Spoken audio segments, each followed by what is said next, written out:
My name is Scott Bartholomew. I'm an engineering technology teacher educator at Purdue University. I've been there for 3 years. Prior to that, I taught middle school and high school, and I've done research in all grade levels, elementary, middle school, and high school. In a traditional classroom setting, you have a student who's working on an assignment that they then turn into a teacher who assigns a grade. And so you have a lot of separation between the student and the grade, and there's some barriers. There's often this feeling that the students have to go through the teacher in order to achieve a grade. But something that we're championing right now is learning by evaluation, or turning assessment into a learning experience itself, and doing that through adaptive comparative judgment.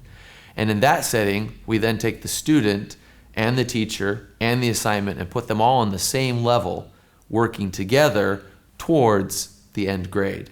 Our work has shown that adaptive comparative judgment is actually very applicable to a wide range of students, meaning teachers could use this with students of a very young age all the way up to students in higher education.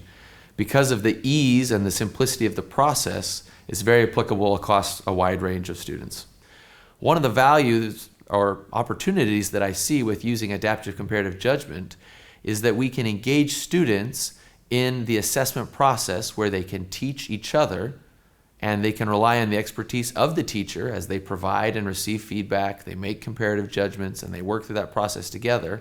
And we can elevate the teacher's role to a facilitator of learning, where the teacher is watching the entire process, intervening as necessary, helping students that might struggle in a particular area, evaluating, guiding, coaching, and utilizing their classroom pedagogical expertise in the way that they're best suited to do. We're able to draw on the expertise, the unique talents and experiences of the entire body of students to assist each other.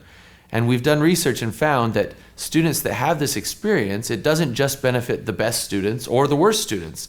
The entire class as a whole moves upward because they're assisting each other, and they all get better in that process. One of the great things that teachers and students can do with the rank order that is produced is they can use that as an informative learning tool, an opportunity for the teacher to bring the students together and say, what can we learn from the outcome of this experience? So teachers and students can then look at the top 2, 3, 4, 5 items and say, what is it that made these items rise to the top? Can you identify that? And then that puts the learning opportunity back in the hands of the students to say, what is it that made this item rise to the top and something else fall down to the bottom?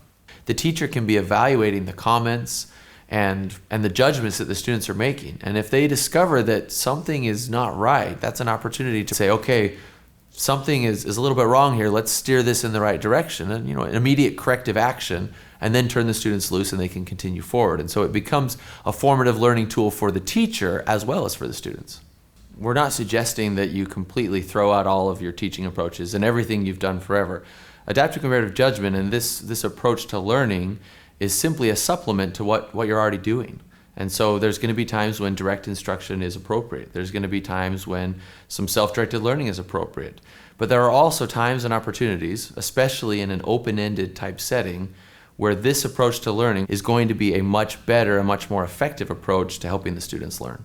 We've done research with adaptive comparative judgment to see if it's most effective to implement it at the beginning, the middle, or the end of any particular assignment. We wanted to see which had the biggest impact on the actual student learning and growth.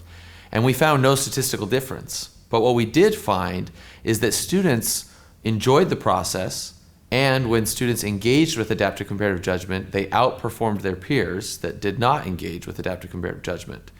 We also found that students preferred having that type of experience at the beginning of an assignment because it was a formative learning opportunity that allows them to then make changes, modifications, and improvements to try and become better as they progress through the learning assignment.